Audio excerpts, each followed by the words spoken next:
Olá, irmãos. Nós vamos fazer o estudo da carta de Paulo aos Filipenses, capítulo 4. Esse capítulo começa dando sequência ao capítulo 3. Portanto, meus irmãos, amados e muito saudosos, minha alegria e coroa, sim, amados, permanecei deste modo firme no Senhor. Paulo, ele tinha um grande apreço por essa igreja de Filipenses, porque foi uma igreja que muito ajudou Paulo na proclamação do Evangelho de Jesus Cristo. Paulo foi muito ajudado por esta igreja. Afinal, foi a única igreja que ajudou Paulo, de todas as que ele implantou. Então, Paulo ele fala alegria e coroa, porque um dia estaremos com Jesus por toda a eternidade. Então, ao vencedor, teremos a coroa da vitória, a coroa da vida. Mas Paulo ele faz aqui um apelo para Evódia e Sintique, e regozije a oração. Ele diz assim no versículo 2, rogo a Evódia e rogo a Sintique, pensem concordantemente no Senhor. Estava havendo uma discórdia entre essas duas mulheres na igreja de Filipos. E eram cooperadoras de Paulo, com certeza do Evangelho, duas pessoas de Deus, mas se desentenderam por algum motivo. E Paulo pede que pensem concordantemente no Senhor, pensem no Senhor Jesus, na alegria do Senhor Jesus. Isso Paulo tenta essa conciliação dessas duas irmãs. E ele vai dizer, a partir do capítulo 3, a ti, fiel companheiro de jugo, também peço que as auxilies. Esse companheiro de jugo aqui, Paulo não fala quem é. Mas pode ser Timóteo, ou Epafrodito, ou próprio Silas. Nós não sabemos quem é essa pessoa, não fica claro aqui no texto. Peço que as auxilies, ou seja, que intervenha para que seja restabelecida esta união em Cristo Jesus. Pois juntas se esforçaram comigo no Evangelho. Ou seja, Paulo está entendendo que essas duas mulheres tiveram com ele se esforçando no Evangelho. E Paulo fica triste por ver essas duas mulheres de Deus, elas se desentenderam. Paulo pede a ajuda desse fiel companheiro, que auxilie para que juntos se esforçaram comigo no Evangelho, para que seja resolvida essa contenda. Também com Clemente e com os demais cooperadores, ele chama todos aqueles que o auxiliaram de cooperadores, obreiros do Evangelho, cujos nomes se encontram no livro da vida. Então, Paulo aqui ele tem esse entendimento que aqueles que buscaram a Cristo, aqueles que levaram a vida em comunhão com o Senhor, aqueles que estão sendo santificados ao longo desse processo, eles entendem que eles estão com o nome no livro da vida. Como é que nós sabemos que o nosso nome está no livro da vida? Quando nós sabemos que nós somos salvos, irmãos. Quando o nosso prazer está no Senhor Jesus, não há mais prazer na prática do pecado, a vida mundana não tem mais nenhum sentido para nós. Nosso prazer em servir ao Senhor. Ou seja, aquilo que no passado agradava ao próprio Paulo, essas pessoas aqui que ele está relacionando, não faz mais sentido. Então, o sentido deles agora é trabalhar para Cristo. Por isso que ele diz que eles estão com o nome escrito no livro da vida. Eles alegrai-vos sempre no Senhor. Outra vez digo, alegrai-vos. Porque Paulo quer que se alegre nas coisas do Senhor. Esses libertinos que estão dentro da igreja estão alegrando-se em coisas mundanas. Isso não traz alegria nenhuma para um convertido, para um homem de Deus. A alegria nossa, Paulo diz, alegrai-vos, mas sempre no Senhor. A nossa alegria é no Senhor. Seja a vossa moderação conhecida de todos os homens, perto está o Senhor. Mas ele vai dizer aqui que haja moderação conhecida. Porque nós sabemos que aqui tinha o extremismo entre essas duas correntes de pensamentos dentro das igrejas. Paulo aqui, ele vai, né, dizer que essa moderação tem que ser conhecida de todos os homens perto está o Senhor. Ele vai dizer, não andeis ansiosos de coisa alguma. Em tudo, porém, seja conhecido diante de Deus as vossas petições pela oração, pela súplica, com ações de graça. Ele vai dizer que não tem que haver ansiedade, porque coloca aquilo que está trazendo ansiedade no altar de Deus e ora ao Senhor. Quando Paulo fala oração, é de forma genérica. Mas quando ele fala súplica, súplica é uma oração mais específica por aquilo, né? E Paulo está orando especificamente por esta igreja. E a ação de graças é agradecendo aquilo que Jesus já fez por nós. É uma oração de ação de graças. Temos que ser grato àquilo que Deus fez por nós e que continua fazendo. Deus fez uma coisa maravilhosa por nós. Ele veio morrer no nosso lugar. Ele derramou seu sangue em nosso favor. Se tornou maldito em nosso lugar. Se não fosse ele ter vindo, todos nós estávamos falando da morte eterna. Com a queda do homem, lá no Éden. Nós precisamos de nos religar com Deus. Mas se também o homem não cai, Jesus não teria vindo, porque não haveria pecado na humanidade. E ao fato que com a queda do homem, Jesus veio e houve a procriação. Ou seja, aquilo que Deus estabeleceu, a família através do casamento, se deu depois da queda do homem. Desculpa, antes da queda do homem. E depois da queda do homem, que houve a propagação da família. Todos nascem no pecado, já o pecado herdado. Mas nós vamos conhecer, né, a soberania de Deus, a grandeza de Deus. Por quê? Porque o pecado entrou no mundo. E Deus veio para nos redimir, para que nós, aqueles que colocam a fé em Jesus Cristo, tenham a salvação e vida eterna.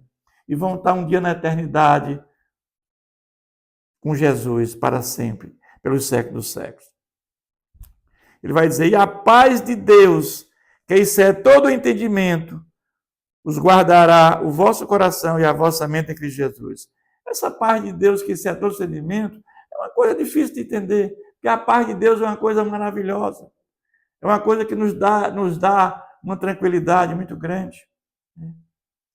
Ele vai dizer agora, finalmente, irmãos, tudo que é verdadeiro, tudo que é respeitável, tudo que é justo, tudo que é puro, tudo que é amável, tudo que é boa fama, se alguma virtude há, e se algum louvor existe, seja isso que ocupa o vosso pensamento. Então aqui ele está aqui dizendo que não andeis ansiosos por coisa alguma, ou seja, coloca no altar de Deus aquilo que está te afligindo. Mas ele está nos exortando no que pensar. Ele aqui nos refere a pensar no que aquilo que é bom, naquilo que é louvor, que ocupa o nosso pensamento com coisas boas, aquilo que é justo, aquilo que é puro, que é amável, porque isso vai nos trazer uma tranquilidade. O que também aprendeste e recebestes, e ouviste e vistes em mim, isso praticai, e o Deus da paz será convosco. E mais uma vez, Paulo aqui ele está dando o seu testemunho, a sua prática de vida como referência, que nós devemos seguir. O que também aprendeste, recebeste, ouviste e viste em mim, isto praticai. Porque aqueles homens daquela igreja, aqueles convertidos, eles viram, testemunharam a prática de vida de Paulo. E o Deus da paz seja convosco. Mas Paulo agora ele vai, a partir do capítulo 10, do versículo 10, desculpe, falar da gratidão de Paulo para com os filipenses. Mais uma vez, Paulo agora vai falar dessa gratidão que ele tem por esta igreja. Alegrei-me sobremaneira no Senhor, porque agora, uma vez mais, renovaste a meu favor vosso cuidado, qual também já tinhas antes, mas vos faltava oportunidade. Paulo aqui está dizendo que Epafrodito, ele levou para ele uma oferta.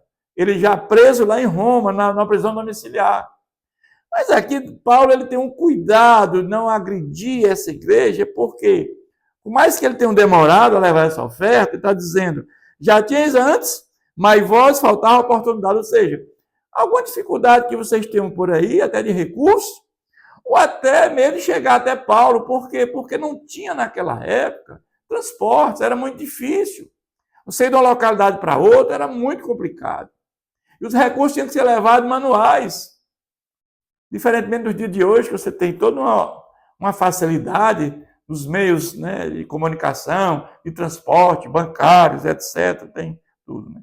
Digo isto não por causa da pobreza, porque aprendi a viver contente em toda e qualquer situação. Então, Paulo aqui ele está dizendo que não é por conta da pobreza que ele estava lá necessitado, naquele local, mas ele já aprendeu em função da sua vivência, em função do aprendizado que ele teve ao longo da sua vida, depois que ele conheceu Jesus, implantando igreja, sofrendo por conta do Evangelho de Cristo.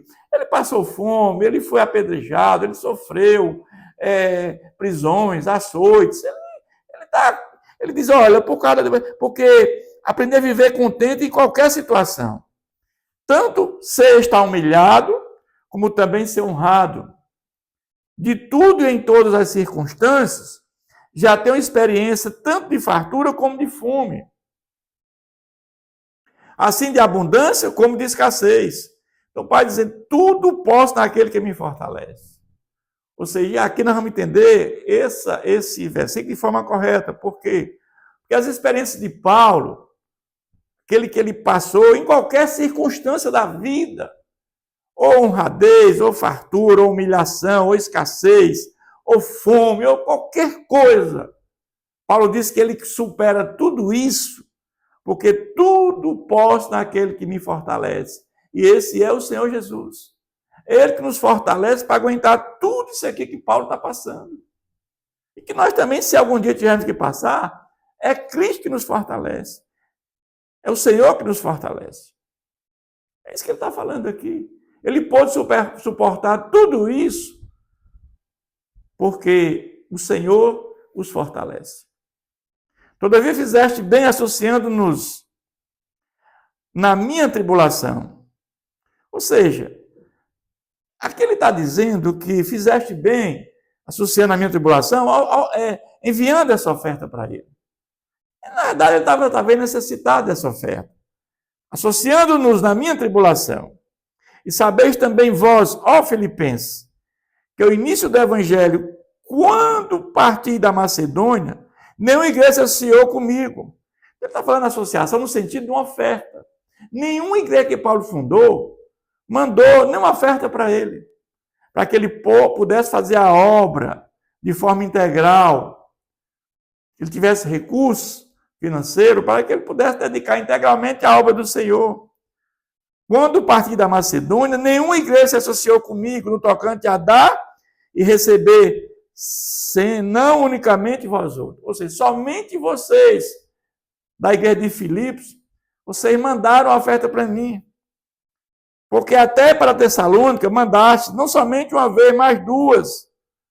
Ou seja, eles mandaram, quando Paulo estava em Tessalônica, implantando a igreja, 2 vezes a oferta para Paulo. Quando Paulo morou algum tempo lá na cidade de Tessalônica. O bastante para as minhas necessidades. Ou seja, aquilo ali foi importante para Paulo, porque aquilo que mandaram para Paulo em Tessalônica também, deu para ele fazer a obra de Deus, a obra do Senhor, de forma integral.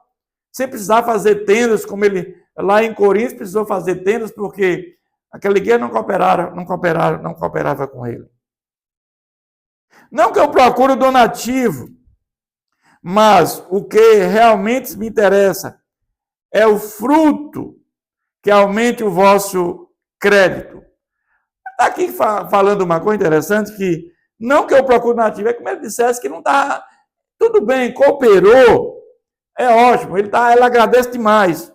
Mas o que realmente interessa para Paulo, que a motivação de Paulo era a salvação das pessoas. E o que interessa é o fruto que aumente o vosso crédito. Ou seja, que Deus recompense vocês. Que Deus dê tudo para vocês. Deus, pela sua onisciência, pela sua presciência, Ele sabe tudo que nós precisamos. Ele está dizendo, Deus sabe que vocês precisam e que dê. Deus recompense vocês, por isso que eu estou recebendo. Recebi tudo e tenho abundância. Estou suprido desde que Epafrodito me passou as mãos, o que me veio de vossa parte, como aroma suave, como sacrifício aceitável e aprazível de Deus, a Deus. Aqui ele fala que ele recebeu tudo e tem abundância, estou suprido desde que Epafrodito me passou as mãos. Ele refere de forma clara isso aqui, por quê? Porque em algumas situações, Paulo, ele foi censurado, porque dizia que Paulo queria só fundar a igreja para receber dinheiro. E não é verdade o que falavam de Paulo. Paulo, muitas vezes, quando ele... aquela oferta que lá para a igreja de Jerusalém, ele manda uma pessoa, e uma pessoa acompanhando, né, para que não houvesse nenhuma dúvida da sua honestidade.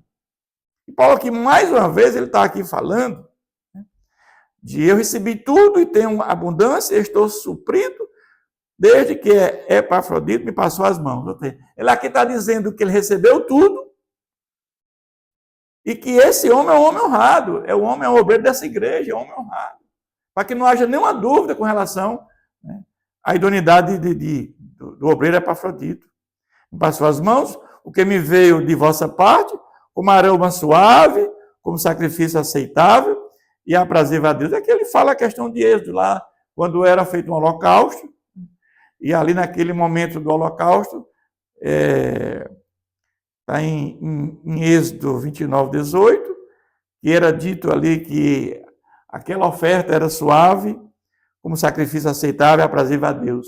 Então, ele também fala que essa oferta que ele recebeu tem essas mesmas condições. Ele dizia, o meu Deus, segundo a sua riqueza, em glória, há de suprir em Cristo Jesus cada um de vossas cidades. Ou seja, em glória, em coisa maravilhosa. Então, aqueles que contribuíram para o evangelho do reino de Deus, contribuíram para a obra do Senhor, todos aqueles que cada vez mais Deus supre através de Cristo em glória. É isso que nós entendemos quando nós contribuímos para a obra do Senhor de forma voluntária. Deus se agrada disso. Ora, o nosso Deus e Pai seja a glória pelos séculos dos séculos. Amém. Ele vai agora terminar essa carta falando das saudações e bênçãos, como ele sempre termina as cartas dele. Saudai cada um dos santos em Cristo Jesus. Cada um dos santos da igreja, somos convertidos daquela igreja, que são os santos, aqueles que foram regenerados, justificados pela fé em Jesus. Mas os irmãos que se acham comigo vos saúdam. Os amigos que acham comigo, ou seja, aqueles da igreja lá de Roma, que estão lá com ele. Todos os santos, ou seja, aqueles de Roma também, os saúdam, especialmente os da casa de César. E aqui interessante é que, quando Paulo estava preso na prisão domiciliar, vinham da guarda pretoriana para estar com ele naquele local. E ali ele vai pregando para cada um daqueles que vão vigiando Paulo. E à medida que ele vai pregando, muitos vão se convertendo. Nós vimos no início que muitos se converteram. Paulo fez muito mais preso do que aqueles irmãos que estavam livremente na cidade. E aqueles que foram se convertendo, que foram conhecendo o Evangelho de Cristo, eles vão dizer cada um, especialmente o da casa de César. Ou seja, aqueles que se converteram durante a pregação de Paulo, quando eles estiveram vigiando Paulo. Coisa maravilhosa.